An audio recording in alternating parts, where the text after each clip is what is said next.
Hello everybody, today we're going to take a look at the Nextbase 122 HD 1080p dash cam. So let's see what we get in the box. Well, we'll take a quick tour of the box.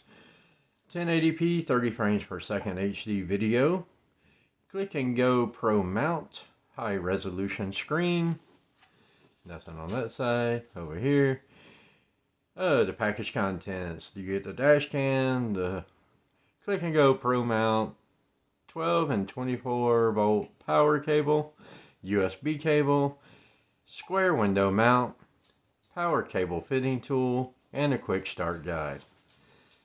And then we pretty much have the same stuff on the back of the box as we just looked at. So we'll open the box and we'll see, we get a little bit of paperwork here. Congratulations on your purchase. Thank you for your purchase. If you have any problems, issues, call a European phone number. Good deal.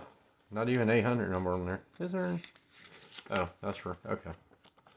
There you go. We don't get a phone number here in the United States. We get a nexbase.com. Okay, good deal. Then we get a quick start guide. Just gonna quickly run you through just the very basic information to get you started. You will need a micro SD card. It does not include one, so make sure to pick you up one of those.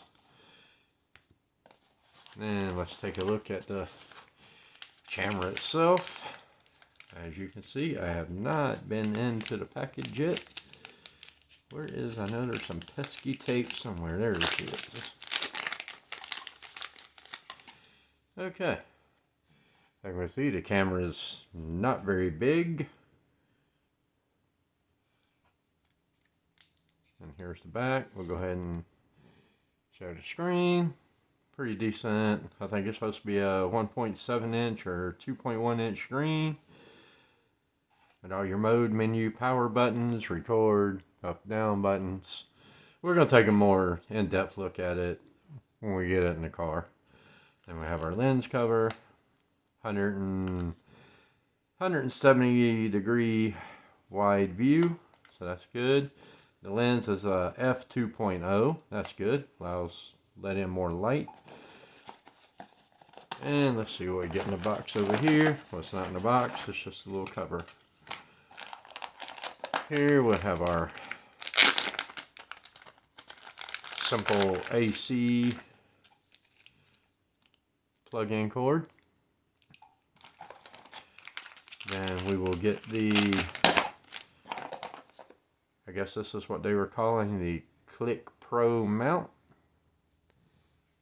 That's good. 3M double stick tape, the best that you can get.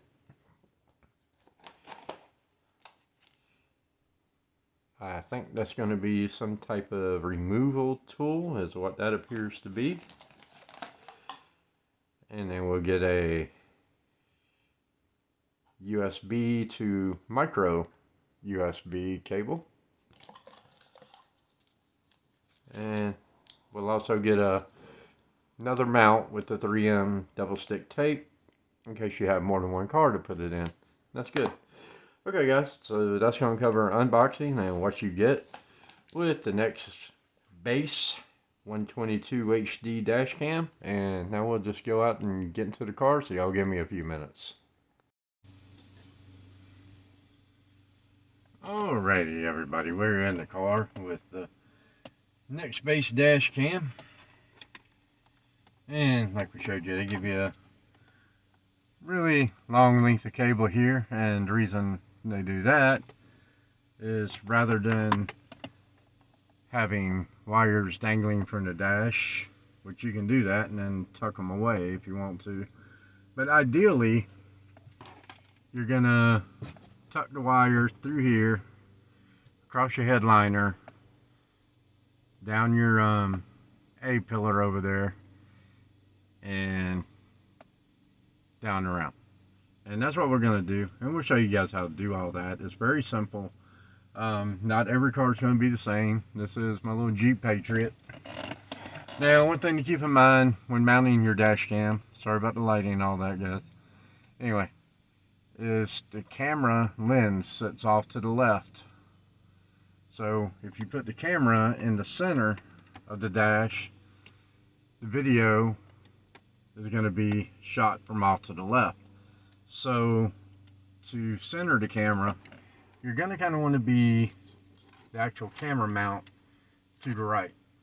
Now, because I am going to run the wires, I'm going to put the dash cam all the way up here as high as I possibly can.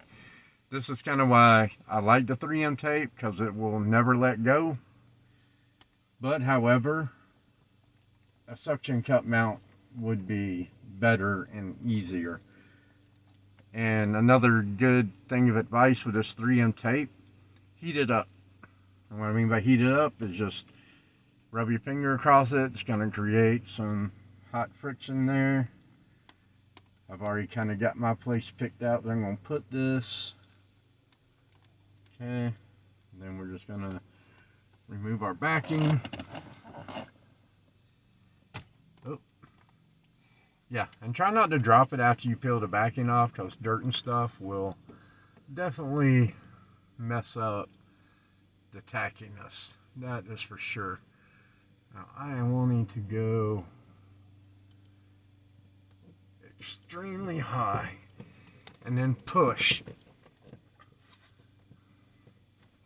I mean push, give it a really hard, firm push and hold it. And that kind of activates that 3M tape. Now I will have to say this, I will give this warning. If you have like a Mercedes, and I'm not sure about BMWs, I know Mercedes, my experience with a lot of older Mercedes, and I don't mean that old, but for whatever reason, they seem to use a really kind of thin glass. So don't push too hard if you have a Mercedes, because you may crack your windshield. Alright.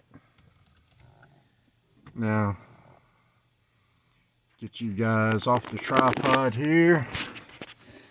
And focus. There you go. So you can see our camera angle. As you can tell, it's a hair off to the right, not a whole lot. It's relatively center. And the dash, even though the camera is way off to the right. So y'all hang on one second. We are going to get to work on stuffing this wire along. Bear with me. Oopsie, I done started stuffing the wire before hitting record. Of course, my neighbor's got to cut grass. Anyway, I'm trying to do this in a very simple, most anybody could do this way. Not going fancy. Some people know me, I can go fancy. So anyway, we're just going to stuff the wire along the headliner. We're going to give a gentle pull on your A-pillar panel. Stick the wire down in there. I'm actually supposed to remove a screw. I'm not even going to do that. Didn't even do that, because I was able to pull it just enough to get the wire fished through. And that's all you need to do. Give your weather stripping a pull. And then we will just use our finger, or just use the wire itself to push along down into your pillar. Now, you guys can note, not one tool being used, even though some kind of little panel tool or even a butter knife at this point would be, there we go, very beneficial to what I was trying to do. But 100% tool-free installation, so anybody can do it this way. Okay. So as you see there, we just tucked.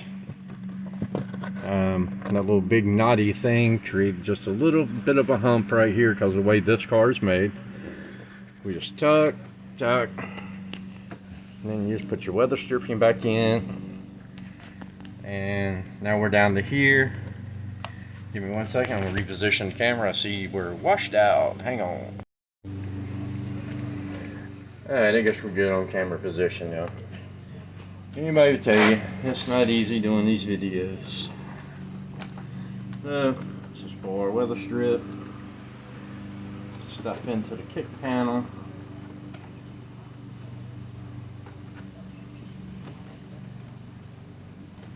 And then let's get our weather strip back in. And then we're basically I'm going to go to driver's side so I don't block camera view.